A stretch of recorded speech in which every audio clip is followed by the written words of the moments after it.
കേരള നിയമസഭാ തെരഞ്ഞെടുപ്പിന്റെ exit poll ഫലങ്ങൾ പുറത്തുവരുമ്പോൾ സംസ്ഥാനത്തെ രാഷ്ട്രീയ ഭൂപടത്തിൽ ബി.ജെ.പി. നയിക്കുന്ന ഇന്ത്യ സഖ്യം വലിയ അട്ടിമറി മുന്നേറ്റം നടത്തുമെന്ന പ്രവചനങ്ങളാണ് ഉയരുന്നത്. യു.ഡി.എഫ്. അധികാരത്തിലെത്തുമെന്ന് ഭൂരിഭാഗം എക്സിറ്റ് പോളുകളും പ്രവചിക്കുമ്പോൾ ഒന്നിലധികം സീറ്റുകൾ ബി.ജെ.പി. നേടുമെന്നാണ് പ്രവചനം. ബി.ജെ.പി. നയിക്കുന്ന ഇന്ത്യയെ 4 സീറ്റ് വരെ നേടുമെന്ന് CNN ന്യൂസ് 80 എക്സിറ്റ് ഫലം പ്രവചിക്കുന്നുണ്ട്. ബി.ജെ.പിക്ക് 4 സീറ്റ് വരെ ലഭിക്കുമെന്ന് പി.മാർക്കും പ്രവചിച്ചു. എൻ.ഡി.എ 3 മുതൽ 4 വരെ സീറ്റുകൾ നേടുമെന്ന് ടൈംസ് നൌ JVC പുറത്തുവിട്ട സർവേ ഫലങ്ങൾ പറയുന്നുണ്ട്. ആക്സിസ് മൈ ഇന്ത്യയുടെ സർവേ ഫലങ്ങളിൽ എൻ.ഡി.എ 3 സീറ്റുകൾ വരെ നേടുമെന്നും അവകാശപ്പെടുന്നുണ്ട്. എൻ.ഡി.എ 3 മുതൽ 5 വരെ സീറ്റുകൾ നേടുമെന്നാണ് എക്സിറ്റ് പോൾ ഫലം പ്രവചിക്കുന്നത്. എൻ.ഡി.എ 4 സീറ്റുകൾ വരെ നേടുമെന്നാണ് വോട്ട് വൈബിന്റെ സർവേ ഫലം വ്യക്തമാക്കുന്നത്. എൻ.ഡി.എ 3 വരെ സീറ്റുകൾ സ്വന്തമാക്കുമെന്ന് പീപ്പിൾസ് പൾസിന്റെ സർവേ ഫലവും പറയുന്നു. കേരളം യു.ഡി.എഫ്. പിടിക്കുമെന്ന പ്രവചനവുമായി ടൈംസ് നൌ എക്സിറ്റ് പോൾ രംഗത്തു വന്നു. യു.ഡി.എഫ്. അധികാരത്തിലെത്തുമെന്ന് പീപ്പിൾസ് പൾസ് നടത്തിയ സർവേയും വ്യക്തമാക്കുന്നു. കേരളത്തിൽ യു.ഡി.എഫ്. അധികാരത്തിലെത്തുമെന്ന്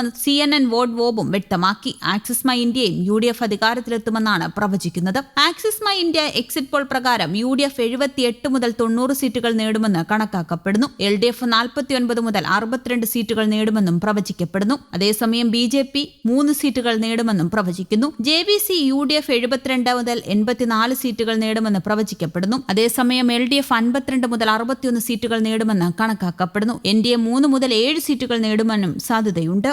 ഇത്തവണ യു.ഡി.എഫ്. കേരളത്തിൽ അധികാരത്തിലെത്തുമെന്ന് CNN ന്യൂസ് 80 പ്രവചിക്കുന്നുണ്ട്. യു.ഡി.എഫ്. 70 മുതൽ 80 വരെ സീറ്റുകളും എൽ.ഡി.എഫ്. 58 മുതൽ 68 സീറ്റുകളും നേടുമെന്നാണ് സർവേ വ്യക്തമാക്കുന്നത്. എക്സിറ്റ് പോൾ ഫലങ്ങളെ പ്രതീക്ഷയോടെയാണ് ഇടത് വലത് മുന്നണികളും ഇന്ത്യയും നോക്കിക്കാണുന്നത്. നേരിയ ഭൂരിപക്ഷമായാലും കേരളത്തിൽ ഭരണത്തുടർച്ച ഉറപ്പെന്നാണ് എൽ.ഡി.എഫ്. വ്യക്തമാക്കുന്നത്. ഭൂരിഭാഗം സർവേ ഏജൻസികളും യു.ഡി.എഫിന് ഭരണസാധ്യതയും എൻ.ഡി.എക്ക് 1 മുതൽ 4 വരെ സീറ്റുകളും നൽകുമ്പോൾ പീപ്പിൾസ് ഇൻസൈറ്റ് പുറത്തുവിട്ട കണക്കുകളിൽ കേരളത്തിൽ വലിയ രാഷ്ട്രീയ ചലനങ്ങൾക്ക് സാധ്യത കൽപ്പിക്കുന്നു. ബി.ജെ.പി. സഖ്യം 10 മുതൽ 14 സീറ്റുകൾ വരെ നേടി നിയമസഭയിൽ നിർണായക ശക്തിയായി മാറുമെന്നാണ് ഈ സർവേ അവകാശപ്പെടുന്നത്. മിക്ക സർവേകളും ഇന്ത്യയുടെ സീറ്റ് നില 4-ൽ താഴെയായിരിക്കുമെന്ന് പ്രവചിക്കുമ്പോഴും പീപ്പിൾസ് ഇൻസൈറ്റ് മാത്രം ബി.ജെ.പിയുടെ വലിയ കുതിപ്പ് പ്രവചിക്കുന്നത് വലിയ ചർച്ചകൾക്ക് വഴിവെച്ചിരിക്കുകയാണ്. Vote വിഹിതത്തിൽ BJP. നടത്തുന്ന ഈ മുന്നേറ്റം കേരളത്തിലെ നിയമസഭയ്ക്കുള്ളിൽ വലിയ മാറ്റങ്ങൾക്ക് കാരണമായേക്കാം. 10 വർഷത്തെ ഇടവേളയ്ക്ക് ശേഷം യു.ഡി.എഫ്. ഭരണത്തിലേക്ക് തിരിച്ചുവരുമെന്ന് ഉറപ്പിക്കുമ്പോഴും ബി.ജെ.പി. എത്ര സീറ്റുകൾ നേടുമെന്ന് തന്നെയാകും തെരഞ്ഞെടുപ്പ് ഫലം വരുമ്പോൾ സംസ്ഥാനം ഉറ്റുനോക്കുന്ന പ്രധാന ഘടകം.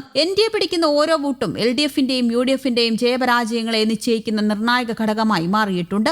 ഭരണത്തുടർച്ച പ്രവചിക്കാത്ത സർവേ ഫലങ്ങൾ പുറത്തുവന്നതോടെ എൽ.ഡി.എഫ്. വൃത്തങ്ങൾ കടുത്ത ആശങ്കയിലാണ്. എന്നാൽ എക്സിറ്റ് പോളുകൾ പലപ്പോഴും പാളിയ ചരിത്രമുണ്ടെന്നും യഥാർത്ഥ ഫലം വരുമ്പോൾ ചിത്രം മാറുമെന്നുമാണ് CPM നേതാക്കളുടെ വാദം. എക്സിറ്റ് പോളുകൾ ശരിയല്ലെന്നാണ് സോഷ്യൽ മീഡിയയിൽ നേതാക്കൾ അഭിപ്രായപ്പെടുന്നത്. ഇത് 4-ാം തീയതി വ്യക്തമാകുമെന്നും ഇവർ പറയുന്നു. ഒരു സർവേയിലും ഭരണത്തുടർച്ച പ്രവചിക്കാത്തതാണ് ഇടതുപക്ഷത്തിന് ആശങ്ക കൂട്ടുന്ന കാര്യം. കേരളം അടക്കമുള്ള 4 സംസ്ഥാനങ്ങളിലെയും പുതുച്ചേരിയിലെയും ജനവിധി അറിയാൻ 4 നാൾ മാത്രം ശേഷിക്കുകയാണിപ്പോൾ എക്സിറ്റ് പോൾ ഫലങ്ങൾ പുറത്തു വന്നിരിക്കുന്നത്. അതേസമയം എക്സിറ്റ് പോൾ ഫലങ്ങൾ പ്രതീക്ഷയോടെയാണ് മുന്നണികൾ നോക്കിക്കാണുന്നത്. നേരിയ ഭൂരിപക്ഷമായാലും കേരളത്തിൽ ഭരണത്തുടർച്ച ഉറപ്പെന്നാണ് എൽ.ഡി.എഫ്. വ്യക്തമാക്കുന്നത്. മന്ത്രിമാരോടും ഉദ്യോഗസ്ഥരോടും മുഖ്യമന്ത്രി ആത്മവിശ്വാസം പ്രകടിപ്പിച്ചു. എന്നാൽ ഭരണമാറ്റം ഉറപ്പെന്നും 85-ന് മുകളിൽ സീറ്റ് നേടുമെന്നും യു.ഡി.എഫ്. നേതാക്കൾ വ്യക്തമാക്കുന്നു. തരംഗമുണ്ടായെങ്കിൽ 90 കടക്കുമെന്നും യു.ഡി.എഫ്. നേതാക്കൾ പറയുന്നു. ഒരു സീറ്റിലധികം നേടുമെന്ന പ്രതീക്ഷയിലാണ് ബി.ജെ.പിയും. വോട്ടെണ്ണൽ പൂർത്തിയാകുമ്പോൾ പീപ്പിൾസ് ഇൻസൈറ്റ് പ്രവചിച്ചതുപോലെ ഒരു വൻ അട്ടിമറിക്ക് ബി.ജെ.പിക്ക് സാധിക്കുമോ, അതോ മറ്റ് സർവേകൾ പ്രവചിച്ചതുപോലെ